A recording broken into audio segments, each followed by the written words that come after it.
Hello मित्रों, नमस्कार। आज की वीडियो बहुत ही इम्पोर्टेंट टॉपिक पर होने वाली है। तो मैं आपसे रिक्वेस्ट करता हूँ कि आप इस वीडियो को पूरा अंत तक ज़रूर देखें, क्योंकि इस वीडियो में कहानी के माध्यम से मैंने ऐसी सच्चाई को बयान किया है जिसको सुनकर आपके रोंगटे खड़े हो जाएंगे। तो बिना देरी किए चलिए शुरू करते हैं आज की वीडियो। तो इस वीडियो का टाइटल है असली राक्षस। एक बार स्वयं विचार करिएगा एवं बचा कर रखिएगा अपने बच्चे को इन अपनेपन का दिखावा करने वाले राक्षसों से। सिर्फ अपने खून वाले रिश्ते पर विश्वास रखिए, किसी दूसरे पर भूल कर तो कभी नहीं।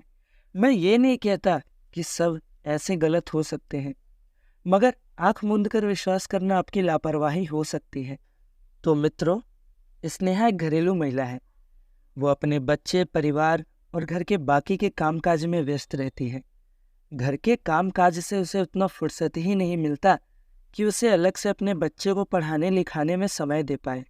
उसकी बेटी अभी पढ़ रही है, तो उसने अपने पति से कहा कि क्यों ना अपनी बेटी के लिए एक ट्यूशन दे दिया जाए। हालांकि स्नेहा पढ़ी लिखी महिला है, मगर समय के अभाव के कारण वो अपने बच्चे को पढ़ाने में समय नहीं दे पा रही। उसके पति रात जॉब करता है, घर से दूर रहता है। उसने अपने करीबी एक दोस्त से ये बात कही। राज का दोस्त कमल सरकारी जॉब करता है, उसकी शादी अभी तक नहीं हुई है। उसने कहा, मैं आपकी बेटी को पढ़ा दूंगा। कमल राज का बहुत गहरा दोस्त है। राज कमल को भैया कहता है। कमल के घर से राज का बहुत मेलजोल है, बिल्कुल अपने रिश्तेदार के जैसा। दोनों के घर में परिवार वालों का आना जाना होता है, बिल्कुल एक रिश्तेदार के ही जैसा। कमल को जब समय मिलता तो अपने जॉब से समय मिलने के बाद राज की बेटी को पढ़ाने लगा। राज की बेटी बच्ची है, ज़्यादा बड़ी भी नहीं है और ज़्यादा छोटी भी नहीं है, मगर देखने में सुंदर है। इसीलिए कमल हमेशा उसको गलत निगाहों से देखता है, हमेशा गलत जगहों, प्राइवेट पार्ट पर हाथ फेरता रहता है। जबकि राज की बेटी कमल को बड़े पापा ही कहती है, फिर भी कभी कमल पर इन शब्दों का कोई असर नहीं हुआ। एक दिन कमल को दिन में समय ना मिलने पर रात्रि में ही राज की बेटी को पढ़ाने का मौका मिला।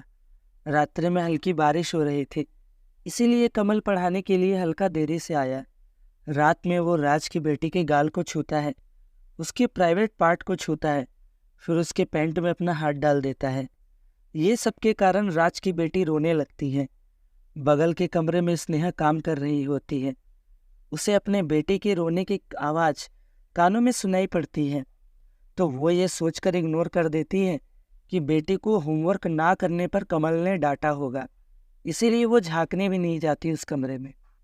वैसे भी वो उस कमरे में झांकने नहीं जाती है, क्योंकि कमल राज से बहुत बड़ा है। जब राज की बेटी जोर से रोने लगती है तो कमल उसको पैसों का लोभ देने लगता है। लो पैसा लो, चॉकलेट खरीद लेना।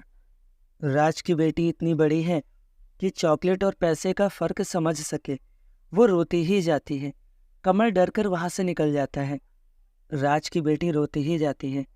राज की बेटी को रोता देख स्नेहा आती है और रोते हुए बेटी को और डांटने लगती है कि पढ़ती नहीं है, इसीलिए टीचर ने डांटा। मगर जब राज की बेटी ने रोते हुए सारी बातें जब स्नेहा को बताई तो उसके पैरों से जमीन गायब हो गए। स्नेहा ने सारी बातें राज को फोन करके बताया, तो राज ने समझदारी से काम लेते हुए बात को टाल दिया, क्योंकि इसमें बदनामी का डर था। उसने कमल को डांटा, धमकाया, मगर कमल ने फ़ोन काट दिया। राज ने बात को ना बढ़ाना ही उचित समझा और उसे दूसरी जगह अपनी बेटी का ट्यूशन लगवा दिया। तो मित्रों, एक अनुरोध है आप सबसे, अपने बच्चे को गुड टच और बैड टच के बारे में ज़रूर बताएं। कोई भी रहे, सारी बातें अपने घर वालों से शेयर करने को सिखाएं। विचार करिएगा कि इसमें कौन किस पर भरोसा करे। और हाँ, ये कोई कहानी नहीं है दोस्तों, ये सच्ची घटना भी हो सकती है किसी के घर की।